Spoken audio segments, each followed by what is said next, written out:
السلام علیکم ورحمۃ اللہ وبرکاتہ۔ بسم اللہ الرحمن الرحیم۔ الحمد للہ رب العالمین۔ اللہ رب محمد صلی اللہ علیہ وسلم۔ اللہم صلی وسلم وبارک علی سیدنا محمد وعلی آلہ وصحبہ وجنودہ وشیخ المشائخ المفتی العظم بالہند العلامہ مصطفیٰ رضا خان القادری البریلوی وسائر آبائہ و اجدادہ والاسلاف والاخلاف رحمہم اللہ تعالی وجمیع المؤمنین والمؤمنات۔ بسم اللہ الرحمن الرحیم۔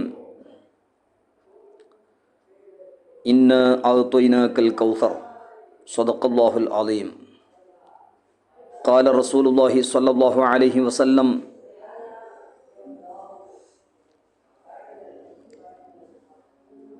احبونی لحب اللہ و احبو اہل بیتی لحبی، صدق رسول اللہ صلی اللہ علیہ وسلم۔ معزز سامعین، رفیقان گرامی، آج عروس نوری مصطفی رضوی کا دن، یعنی شیخ المشائخ مفتی اعظم بالہند علامہ مصطفیٰ رضا خان فاضل بریلوی رحمۃ اللہ علیہ، مفتی اعظم بریلوی رحمۃ اللہ علیہ کا عروس مبارک کا دن ہے۔ محرم الحرام 14ویں تاریخ۔ ایک زمانے میں 14ویں رات کی چاند کی طرح اعلیٰ حضرت امام احمد رضا خان فاضل بریلوی رحمۃ اللہ علیہ کے پیغامات کو عظیم الشان مؤید کی حیثیت سے حضور مفتی اعظم ہند رحمۃ اللہ علیہ اور آج ان کے خاندان کے بزرگان دین اور اسی طرح ان کے شاگردوں میں کئی اکابرین علماء اہل سنت اور ان کے تصنیفات آج بھی اہل سنت و جماعت یعنی مسلک اعلیٰ حضرت کی تائید میں قائم و دائم ہیں۔ ان تصنیف العالمی ولدہ المخلد، جیسا کہ جمال الدین ابن جوزی رحمۃ اللہ علیہ سعید الخاطر میں فرمائیں۔ اسی طرح آج اکابرین علماء اہل سنت بالخصوص شیخنا المحدث الکبیر العلامہ ضیاء المصطفی القادری الامجدی حفظہ اللہ تعالی و طول اللہ عمرہ مع الصحۃ والعافیہ، اور دیگر اکابرین جو حضور مفتی اعظم ہند رحمۃ اللہ علیہ کے شاگرد و خلیفہ ہیں، ان کی وجہ سے آج اہل سنت و جماعت یعنی مسلک اعلیٰ حضرت کو دن بدن تائید ملتا جا رہا ہے، جس سے احقاق الحق اور ابطال الباطل کا اہم ذریعہ انجام دیا جا رہا ہے۔ تو بہرحال شیخنا مفتی اعظم بالہند علامہ مصطفیٰ رضا خان بریلوی رحمۃ اللہ علیہ کا عروس مبارک کا دن اہل بیت کا مہینہ ہے۔ صحابہ میں سیدنا عمر الفاروق رضی اللہ تعالی عنہ کا مہینہ اور کئی صحابہ اکرام، اس کے ساتھ ساتھ اہل بیت بالخصوص امام حسین رضی اللہ تعالی عنہ کا مہینہ، اس کے ساتھ ساتھ کئی شہداء عظام بالخصوص شہداء کربلا، اللہ تبارک و تعالی ان تمام کے درجات کو بلند فرمائیں۔ شاہ برکت اللہ المارہروی، امام بوصری، ابو الحسن خرقانی، فضیل بن عیاض، اسی طرح قطب الزمان مولد دبیلہ السید محمد علوی المنبرمی الملیباری، اور محرم 27 یوم المشائخ مؤید الملت والدین علامہ ابو السعادات شہاب الدین احمد گوئی شالیاتی رحمۃ اللہ علیہ کا عروس مبارک، اور آج محرم کی 14 تاریخ یوم الاتقیاء حضور مفتی اعظم ہند رحمۃ اللہ علیہ کا عروس کا دن، اور 15 تاریخ کو شیخنا بحرالعلوم مفتی عبد المنان العالمی رحمۃ اللہ علیہ، اللہ تبارک و تعالی تمام کے ان کے جملہ مشائخ اعظام، ان کے سلاسل کے تمام بزرگوں کے درجات کو بلند فرمائیں۔ تو بہرحال مفتی اعظم ہند رحمۃ اللہ علیہ کے اس عروس کے مبارک دن میں ایک پیغام کہ حضور مفتی اعظم ہند رحمۃ اللہ علیہ کے تصنیفات، ان کی کرامتیں آج اس زمانے کے اکابرین علماء اپنے آنکھوں سے دیکھے ہیں۔ اس کے ساتھ ساتھ ان کے کئی کرامتیں کئی کتابوں میں درج بھی ہیں۔ جہان مفتی اعظم ہند، اسی طرح فتاوی مفتی اعظم، جس کا مکمل نام المکرمۃ النبویہ فی الفتاوی المصطفیہ، اس کے کئی جگہ بھی مفتی اعظم ہند رحمۃ اللہ کے کرامات ہمیں نظر آتے ہیں۔ تو بہرحال مفتی اعظم ہند رحمۃ اللہ علیہ کی سب سے بڑی کرامت شریعت اسلامیہ میں استقامت، تصلب اور الحب فی اللہ والبغض فی اللہ میں مکمل طور پر کی زندگی۔ شریعت اسلامیہ ایک اہم ادا کرتے ہیں۔ شریعت اسلامیہ میں ایک بہترین طریقہ حضور مفتی اعظم ہند رحمۃ اللہ علیہ حضور مفتی اعظم ہند رحمۃ اللہ علیہ عمل کرتے تھے۔ تو بہرحال الاستقامت فوق الکرامہ، الاستقامت خیر من الف کرامہ، جیسے ائمہ دین اپنی کتابوں میں تصنیف فرمائیں۔ تو اس حیثیت سے سب سے بڑی کرامت استقامت، تسلب مفتی اعظم ہند رحمۃ اللہ علیہ کو تھا۔ اس کے ساتھ ساتھ ابطال الباطل، یعنی الحب فی اللہ والبغض فی اللہ، جب تک البغض فی اللہ نہیں ہے تب تک الحب فی اللہ کامل نہیں ہوتا۔ اس حیثیت سے حضور مفتی اعظم ہند رحمۃ اللہ علیہ کئی تصنیفات البغض فی اللہ کو ظاہر کرتے ہوئے بھی تصنیف فرمائے ہیں۔ بالخصوص اشد العذاب علی عابد الخناس، جیسا کہ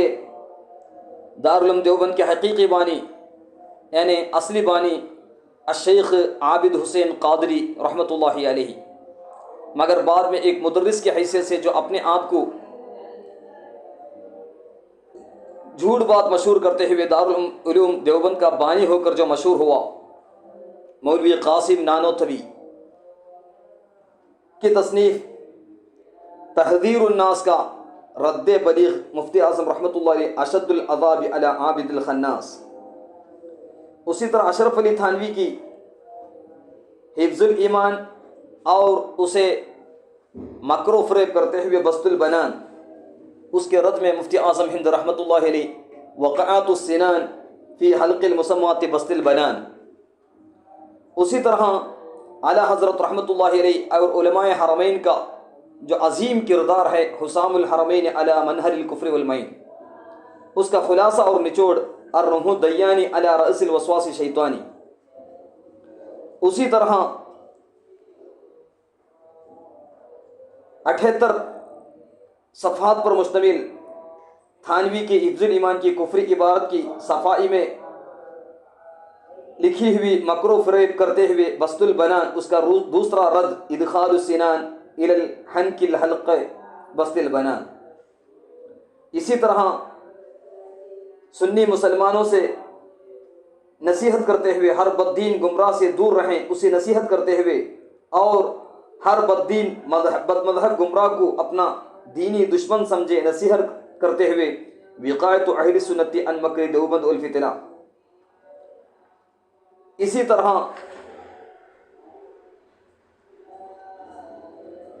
دیوبندیوں پر قہر کی بارش برساتے ہوئے الہی ضرب با اہل الحرب۔ اسی طرح بالخصوص دیوبندی وہابیوں کے مسلک پر مکمل تنقید اور تبصرہ کرتے ہوئے، حق کی حقانیت کا خوب واضح کرتے ہوئے، اور دیوبندی وہابیوں پر بڑے ٹھوس اعتراضات اور مضبوط مؤاخذہ کرتے ہوئے ایک عظیم الشان کتاب جو 80 سوالات و مؤاخذات ہیں، الموت الاحمر علی کل انحس اکفر کے نام کی کتاب بھی، اور رسول پاک صلی اللہ علیہ وسلم خاتم الانبیاء ہونے، اور اسی طرح مولوی اسماعیل دہلوی کی فقہی تکفیر کی بحثیں بھی نہایت تحقیق کے ساتھ مفتی اعظم رحمۃ اللہ علیہ الموت الاحمر میں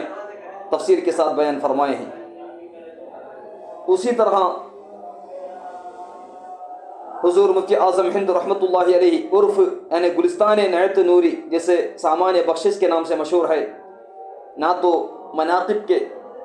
حمد باری کے اور نہ تو مناقب میں ایک مشہور و معروف کتاب حضور مفتی اعظم ہند رحمۃ اللہ علیہ تصنیف فرمائے۔ جب نجدی حکومت نے حاجیوں پر ٹیکس لگایا تھا تو اس وقت مفتی اعظم ہند رحمۃ اللہ علیہ طرد الشیطان عمدۃ البیان نام کی کتاب تصنیف فرمائے، اور باطل طریقت والے افراد جب قوالی، مزامیر و معازف کے ساتھ محفل سما وغیرہ کے بارے میں شریعت کے خلاف کام سرزو دیتے ہوئے باطل طریقت کی حمایت میں کئی طرح کے خرافات و بدعات کو جاری کرنے کی کوشش کیے تو اس وقت مفتی اعظم ہند رحمۃ اللہ علیہ مسائل سما تصنیف فرمائے۔ اسی طرح اشرف علی تھانوی کی بسط البنان کا تیسرا رد نہایت السنان حضور مفتی اعظم ہند رحمۃ اللہ علیہ تصنیف فرمائے۔ اور تقلید کے متعلق جب بامبے سے سوال آیا کہ قرآن اور احادیث پر عمل ممکن، کہ تمام آیت قرآنیہ اور احادیث پر عمل کیسے ممکن ہوگا،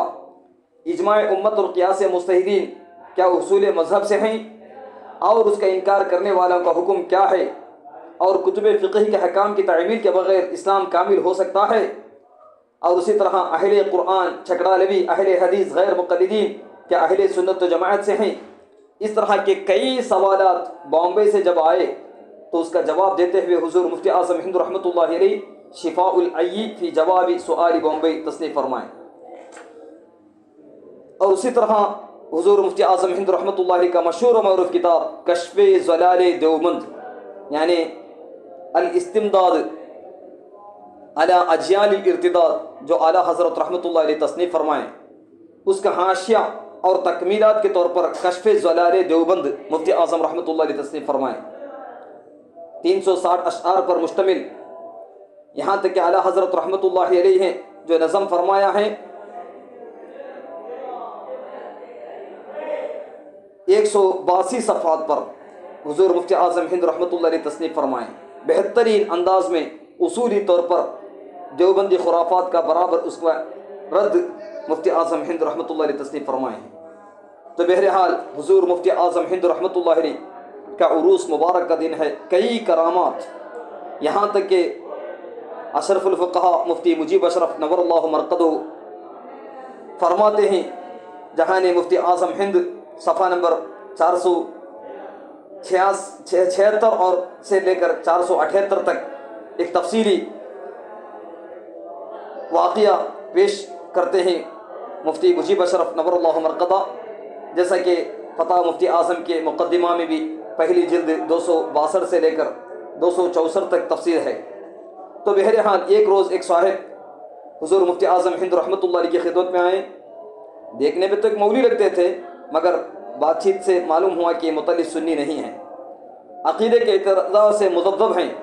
تو مفتی اعظم ہند رحمۃ اللہ علیہ مغرب کی نماز کے بعد باہر بیٹھے ہوئے تھے، آنے والے وہ شخص ایک طرف کرسی میں خاموش بیٹھ گئے، تو حسب معمول مفتی اعظم رحمۃ اللہ علیہ سوال کی کہ آپ نے کیسے تکلیف کی، تو فرمایا کہ مجھے سوال کرنا تھا، اب اجازت دے تو سوال کروں گا۔ جب اجازت ملی تو اس کا سوال تھا اس شخص کا، رسول اللہ صلی اللہ تعالی علیہ وسلم نے اہل قبلے کی تکفیر سے سختی کے ساتھ منع کیا ہے، اور ہمارے امام اعظم ابو حنیفہ رحمۃ اللہ علیہ کا بھی یہی کہنا ہے کہ ہم اہل قبلے کی تکفیر نہیں کرتے۔ اگر یہ صحیح ہے تو علماء اہل سنت مولانا اشرف علی صاحب اس کا سوال ہے، اور مولانا قاسم صاحب نانوتوی وغیرہ علماء دیوبند کی تکفیر کیوں کرتے ہیں؟ یہ لوگ بھی تو اہل قبلہ ہیں۔ اس وقت حضور مفتی اعظم ہند رحمۃ اللہ علیہ سوال سن کر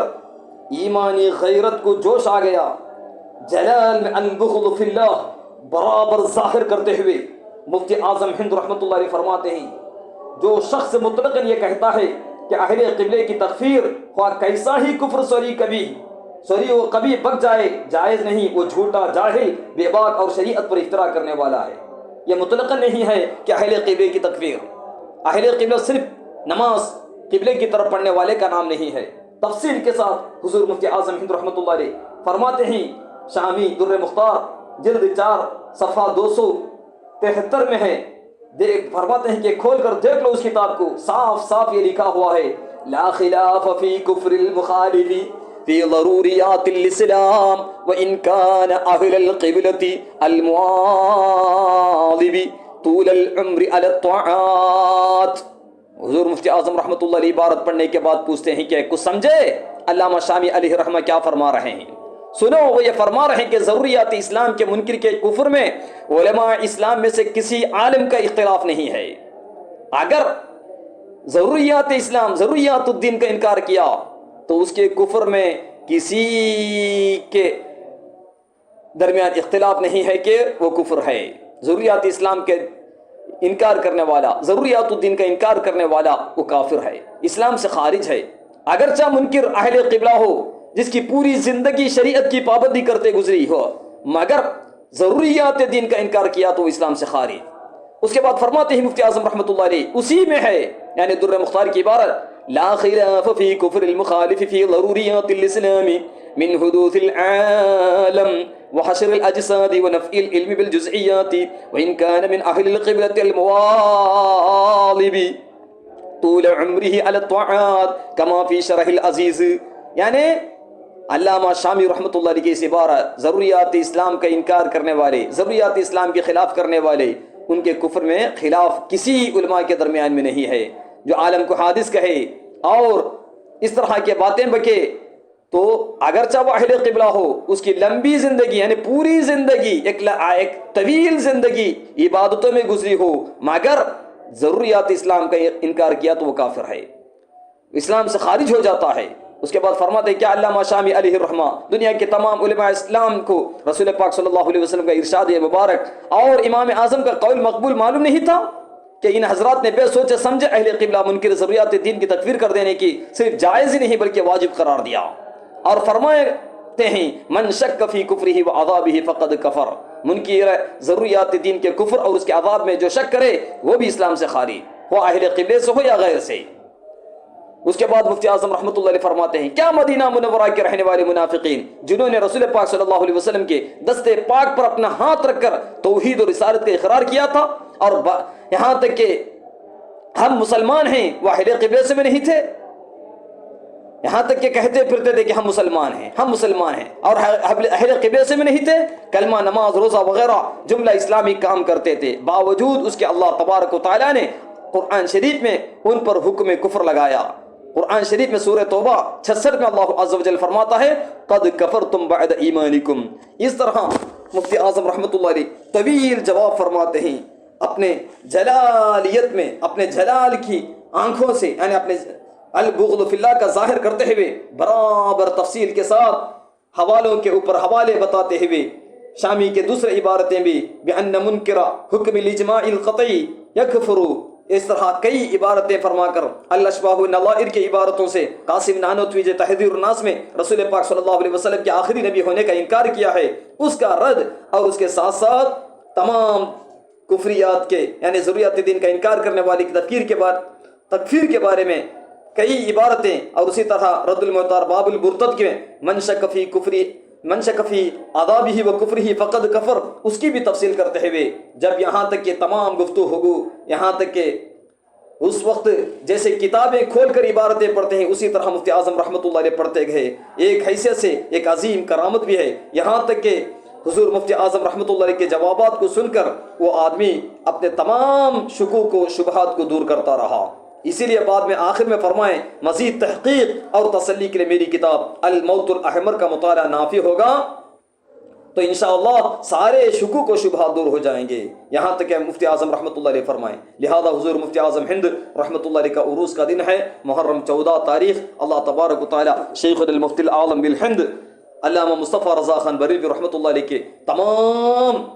اشیاخ اسلاف اخلاف کے درجات کو بلند فرمائیں, اور بالخصوص ان کے جتنے بھی خلفاء ہیں, جتنے بھی تلامیر اس دھرتی میں جو سنت جماعت کی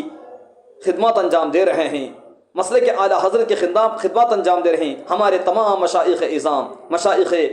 مصطفیہ رضویہ تمام کے درجات کو اللہ تعالیٰ بلند فرمائیں. اللہ عز و جل ان تمام کے علم میں, عمل میں, عمر میں خیر و برکت عطا فرمائیں. تمام مشائخ اعظام کے جملہ فیوز و برکات میں اللہ تعالیٰ خیر و برکت عطا فرمائیں. اللہ تبارک و تعالیٰ مفتی اعظم ہند رحمۃ اللہ علیہ کی برکت سے ہمیں مکمل تقوی اور